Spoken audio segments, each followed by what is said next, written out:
Саламат құрметті отандастар. Здравствуйте, уважаемые соотечественники. Я сегодня на плакатах написал о том, что я провожу экстренный эфир. На самом деле новостей таких, которые требуют экстренного эфира, много. Ну, сначала, прежде чем озвучить ключевые вещи, я хотел бы сообщить, каким образом проходили вчера процессы, связанные с судом на 6 сентября. Я для тех, кто не в курсе, хочу сообщить, что я 30 июня получил требование от префекта полиции покинуть Францию в течение 30 дней. И, конечно же, я с этим решением не согласился, оно незаконное. И 14 июля подал жалобу в трибунал Парижа. И трибунал Парижа должен был его заседание пройти 6 сентября.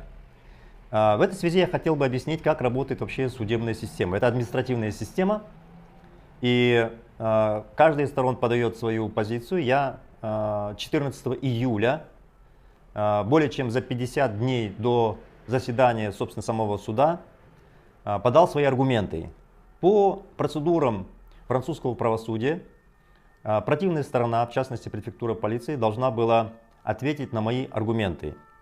И вообще интересно, что я накануне суда был абсолютно уверен, что выиграю, даже если на административный суд Парижа будет оказано некое давление. Что идет политическое давление, это я уже много раз рассказывал, но на самом деле нужно понимать, что судебная система Запада, она отличается совершенно от судебной системы наших стран, бывшего Советского Союза, где один звонок сверху, судья может написать что угодно, не похожие на правду, не используют реально нормы законодательства. Просто вот напишет, что он вот так вот думает и принял такое решение, и все. В Европе, конечно, такое невозможно. То есть судьи, они должны, когда испытывают политическое давление, все равно, что бы там ни происходило, найти правовые основы.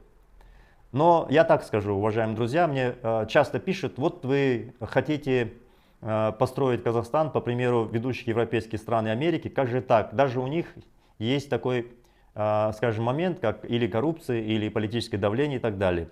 Вообще, где живет человек, там всегда существуют какие-то элементы коррупции, вопрос в его размере. Ничтожные или они ужасающие. Так вот, в Европе и в Америке они маленькие, ничтожные.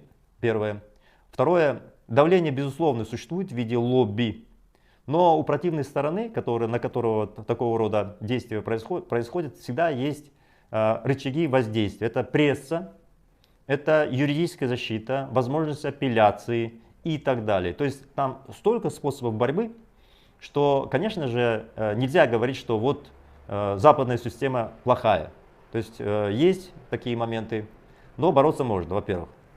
Во-вторых, вообще, если говорить о стандартных такого рода спорах или обвинениях, они проходят в целом четко по закону. Но когда наступает момент, когда в борьбу включается государство, здесь, конечно, как практика показывает, и американские, и европейские идут сбои. Я это на своем примере испытал.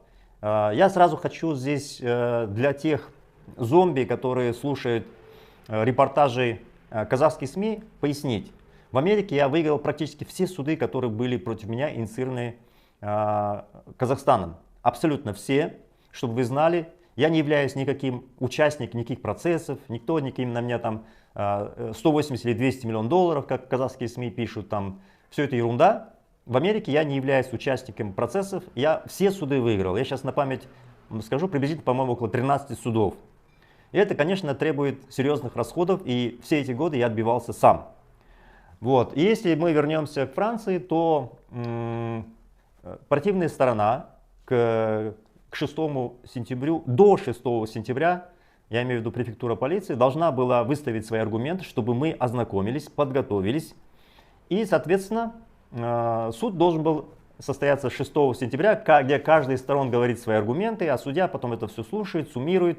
И на основании такого спора, состязательности, судья потом смотрит все документы и принимает объективное решение. Вот как работает эта система в Европе, не как у нас.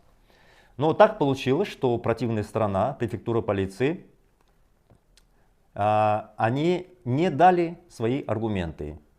Но вообще так не бывает обычно. Если противная сторона не дает свои аргументы к началу суда, получается, что у нее нет аргументов. То есть она находится в заведомо проигранной позиции.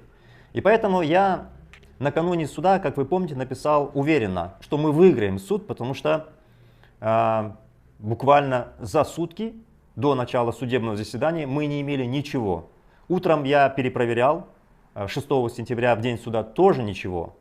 То есть я для себя решил, что мы выиграем, но мои адвокаты осторожничали. Они, как раньше, если они говорили: «Мсье, как же так, когда я речь заводил о том, что идет политическое давление, это вам не Казахстан, это Франция», гордо говорили они, до сейчас вообще наступает ситуация, когда мои французские адвокаты очень осторожны в своих оценках. И они сказали: да, у нас выигранные позиции, но неизвестно, что выкинет противная сторона, потому что всегда казахская сторона что-нибудь такое выбрасывает, ну, договорившись на высоком уровне, пытаясь сломать судебный процесс, и судьи гнут. Но это не так просто судьи гнуть, потому что это их карьера. Это после этого начинает работать пресса, скандал, все прочее. Идет процесс апелляции, и судья может попасть под серьезный удар. Вот вчера вот такая вот ситуация была, когда фактически мы за несколько часов до начала судебного заседания получили их аргументы. Но я, например, считал, что суд должен состояться, но вчера судья спас префектуру полиции. Я так приблизительно посмотрел сегодня их аргументы. Но я могу сказать, что такого рода аргументы префектура полиции, даже используя каких-то юристов, которые у них под руками, что называется, есть, они не смогут. Ну, то есть я, например, считаю, что там явно казахский след. В 2014 году была такая ситуация, когда меня запрашивала на экстрадицию Украина. Они наняли французских адвокатов, которые выступали на процессе против меня. Но мы сумели доказать, что эти французские адвокаты оплачены Казахстаном. Мы сумели доказать, что даже материалы с украинского языка на французский переводили переводчики, и им оплачивал Казахстан.